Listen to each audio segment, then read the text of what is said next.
When she applied to run in the 1966 Boston Marathon, female athlete Bobby Gibb had her application rejected by the race director because, quote, women are physiologically incapable of running marathons.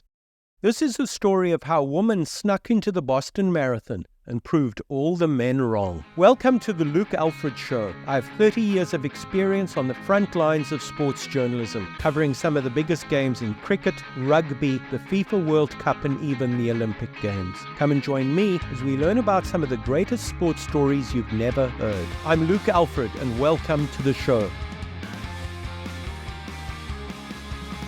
The Boston Marathon was first raced in 1897, a year after the first Olympic marathon in Athens, which makes it the oldest official marathon in the world. The U.S. Olympic team at Athens in 1896 was managed by a Boston resident, one John Graham. Impressed by what he saw in Athens, Graham was determined to start a marathon in his hometown. He did so with the help of a Boston businessman, Herbert Holton. The first winner of the inaugural Boston Marathon, held on April 19, 1897, was a runner from New York called John J. McDermott, a lithographer by trade.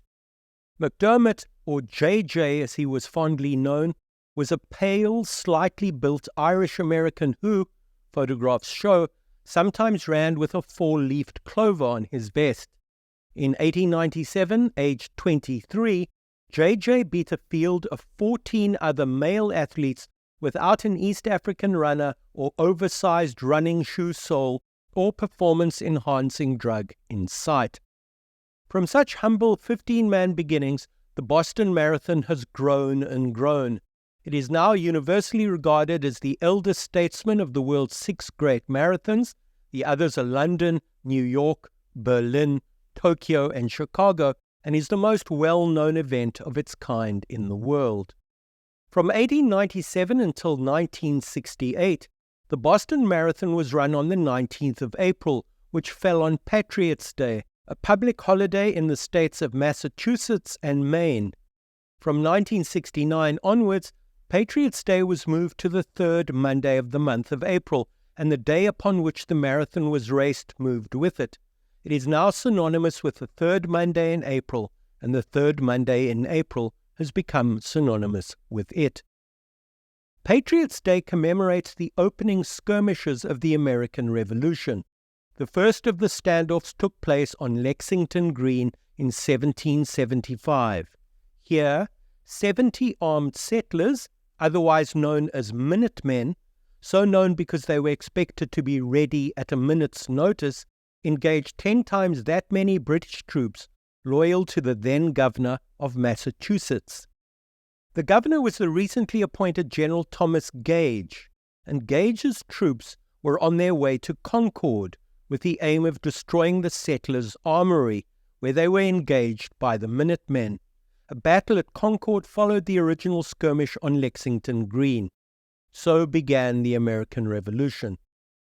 It lasted for 7 years, from 1775 until 1782, and culminated in independence for the 13 colonies that had rebelled from Britain. History has cast these adventures in a radiant light. We can also understand them, at least in the beginning, as the story of a group of uppity men drunk on ideas of liberation, encountering a soldier keen to prove to the world that his generalship wasn't a mistake. So winds the story we like to call history. The Patriots' Day backdrop to the Boston Marathon means that the event has always been symbolically tied in one way or another to the idea of emancipation and, therefore, to freedom. This might be the narrative of emancipation from a colonial power, Britain. It also relates, and this is more of a contemporary idea, to the emancipation of women and the growing idea over the last 50 years of women's equality with men in sport and other areas of life.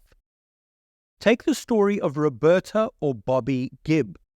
When she was denied official entry to the race with a scalding riposte to her entry form, questioning her capabilities on physiological grounds, she thought, to hell with it.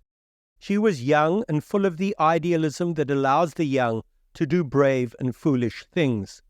And she raced in the 1966 Boston Marathon anyway. On the morning before the firing of the noon gun, Gibb cajoled her mother into driving her as close to the start of the course as her mother dared. Fearing that she would be nabbed by organizers or course officials, Gibb hid under a bush or in a thicket of bushes until it was time to start. When Gibb joined the race, she did so wearing her brother's Bermuda shorts. She wore running shoes that were too big for her because they were men's. We will return to Gibb's story shortly, but a year later one K.V. Switzer, real name Kathy or Catherine Switzer, a student at Syracuse University, entered the race. She filled out the entry forms with only her initials before her surname because she feared being turned away if she used her first name, Kathy. KV was issued with an official number, 261, collected by her coach, who had dared her to run in the Boston Marathon in the first place. She ran in the race with her boyfriend, an All-American football player called Tom Miller. This was until the course director, Jock Semple, took it upon himself to try to forcibly remove her from the course because he believed it was no place for women. Many years later, in interview, Switzer herself put women running in long-distance events at the time in some kind of historical perspective. Quote, "Get the hell out of my race and give me those numbers." And then he started clawing at me, trying to rip my numbers off. And I was so surprised. And he had the fiercest face of any guy I'd ever seen, and out of control, really. Semple tried to rip Switzer's number off her sweatshirt, and a scuffle ensued. Her boyfriend, Miller, a beefy guy, pushed Semple out of the way. Other athletes also tried to protect her. Semple retired to lick his wounds on a nearby verge, while the group, including Switzer and her boyfriend, ran on in falling snow. A hush descended. According to Switzer, the press photographers now taunted her after originally asking her to slow down so they could make sure their photographs were of sufficient quality to be used by their desks at the newspaper. They asked if she was a suffragette. As she tells it, she now realized that it was imperative she complete the race. Only on their way back home to Syracuse University later that night did the full import of what had happened during the afternoon sink in for her and her boyfriend. Stopping for ice cream and coffee at a diner, Switzer and her boyfriend noticed the early editions of the following day's newspapers. They were in them, sometimes as front-page news, sometimes as back, with photographs and accompanying stories. Switzer, the woman who had used only her initials to sneak into a male-dominated event via the back door, suddenly realized that her life had changed. She was now a national figure, while Semple, with his ruddy features and two large jacket lapels, was the very caricature of an establishment figure. He was more. He was a national villain. Running the previous year, Gibb was photographed, but not nearly to the same extent. She wasn't attacked or, in fact, hindered in any way during her race. Men, noticing a woman in their midst, were supportive, if sometimes a little paternalistic. As she crested through the finish tape in the spring sunshine, it looked as if she was hardly breaking sweat. The male-dominated Boston Athletic Association, the organizers of the event, noted in 1966 and in 1967 that the winds of change were blowing, but they weren't going to bow down before those winds before digging in. It took until 1972 before women were officially allowed into the Boston Marathon, 75 years after the event started, with 15 male athletes that April day way back in 1897. The women's race in the 1972 Boston Marathon was won that year by Nina Cusick, a sporting polymath who also enjoyed speed skating and competitive cycling in a time of 3 hours and 10 minutes. The American journalist Janice Kaplan writing more than a decade later, summed up the mixed feelings of Cusick's 1972 win as follows, quote, "Those of us who knew about Cusick's win felt a surge of pride, mixed with a tinge of embarrassment. Pride, because Cusick's story proved that women could run 26 miles after all. Embarrassment, because her time of 3 hours and 10 minutes was more than 50 minutes slower than the best men's times. 50 minutes. That's an eternity in racing lingo. The obvious explanation was that women had rarely run marathons before and lacked training and experience. An obvious explanation, but who really believed it?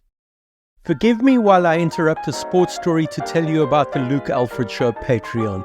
As you may know, being a writer is not the most lucrative career choice. Please consider making a small donation to keep the show going at patreon.com/The Luke Alfred Show. But for now, let's get back to the story. Change has been long and incremental. To recap, Gibb ran in 1966, Switzer the year after that. Women were only officially allowed to compete in the event in 1972, and they were only officially allowed to compete in the Olympic marathon in 1984. That's 18 years from Gibb running in a hooded top to disguise her femininity to Joan Benoit's Olympic gold in the women's marathon in Los Angeles in 1984. Such liberation stories shouldn't blind us to official jiggery-pokery.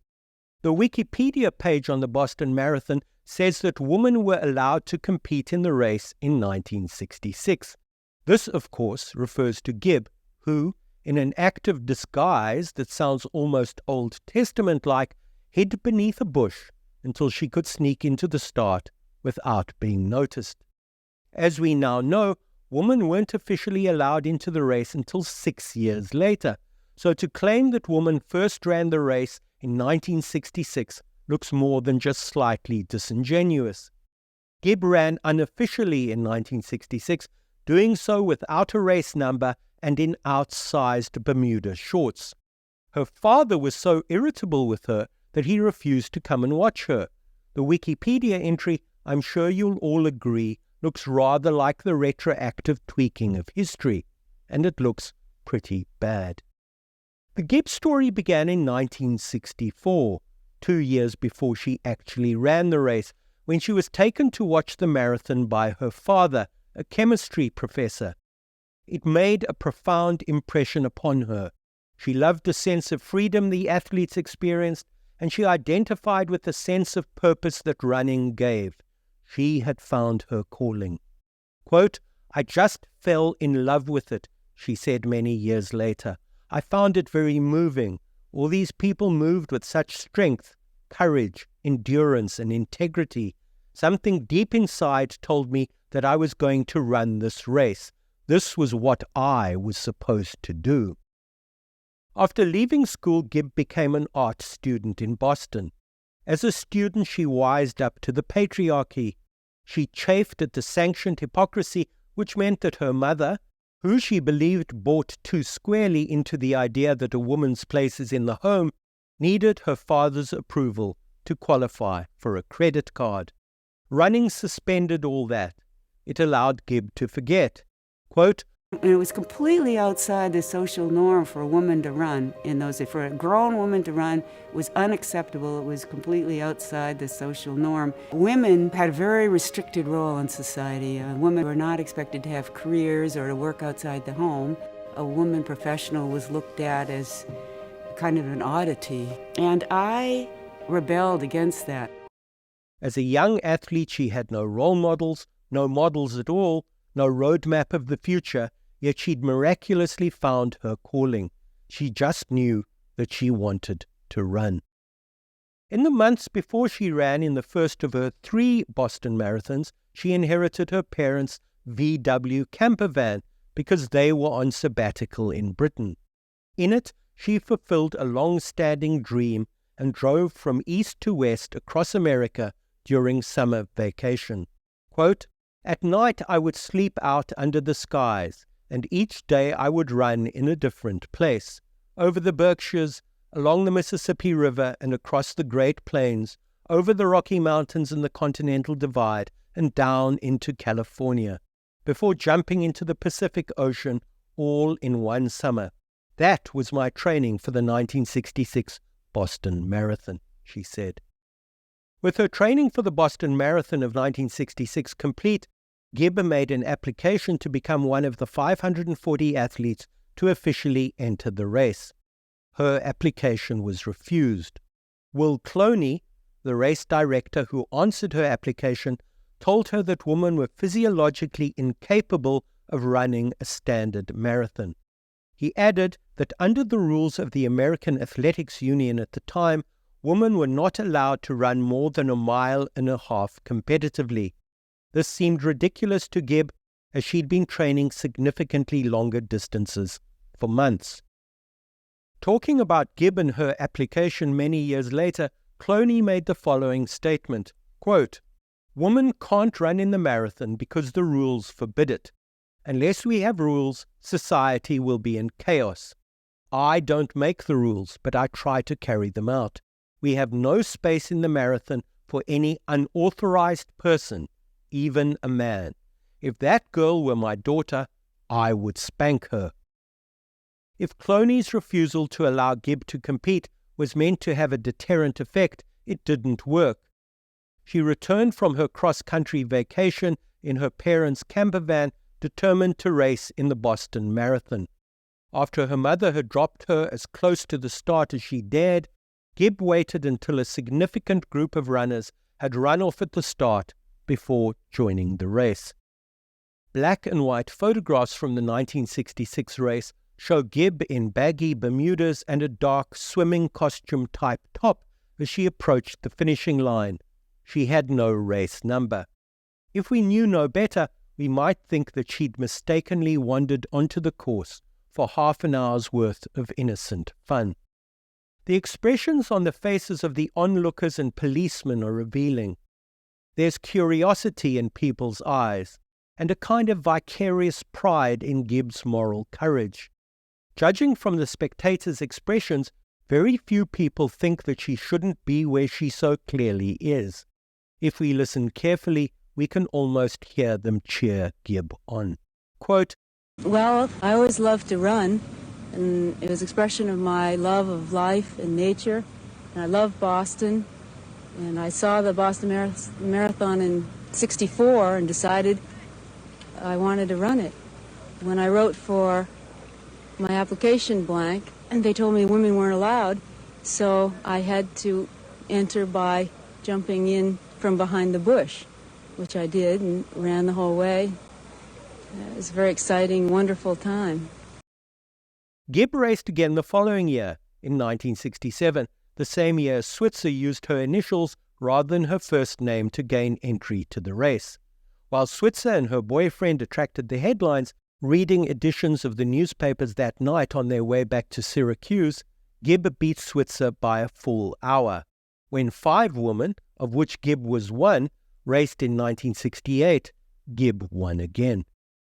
There's been friction between Gibb and Switzer over the years, although, as far as I can ascertain, this has been more from Gibb in Switzer's direction than the other way round. Gibb has gone so far as to say, quote, "Switzer was neither first nor official. She was, in fact, the second-placed woman in the second year of what is now called the Women's Pioneer Division of the Boston Marathon." The record shows that Gibb has also generally been more sympathetic to race director Semple, perhaps because given that when she started the race without a number in 1966, she wasn't prevented from doing so by him. The photographs taken from the back of the flatbed truck in 1967 as he attempted to manhandle Switzer did not depict him in a flattering light. True. Gibb points out, however, that there were fears from race organizers at the time that if women were allowed to race, the AAU would sanction the organizers of the Boston Marathon and the entire event would be disbanded. The idea of a marathon, and the Boston Marathon and the Big Five along with it, is and of itself culturally and historically interesting. The very notion of women running so far for so long seems to tap some dire fears deep in the male psyche. Other Olympic events have been far more accessible to women for far longer. Women ran in the 100 meters and the 800 meters as far back as the 1928 Olympics in Amsterdam. They ran in the 200 meters for the first time in London in 1948 and the 400 meters for the first time in Tokyo in 1964. True, distance events for women have taken longer to be enshrined in the Olympics. Women only ran the 1500 meters in the 1972 Munich Olympics for the first time, for example, and it wasn't until 1996 that the 5,000 meters was on the women's Olympic event schedule for the first time. So the idea of women running distance events seems to cause the patriarchy a very specific, very acute pain. Why? What exactly is at stake? Is it because the marathon is a test of stamina and strength, traditionally seen as male preserves?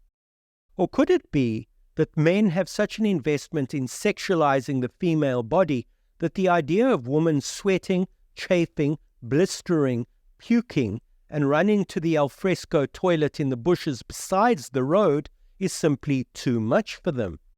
Are we simply dealing with a threat to male power, plain and simple, as Gibb, Switzer, and others went about doing it for themselves?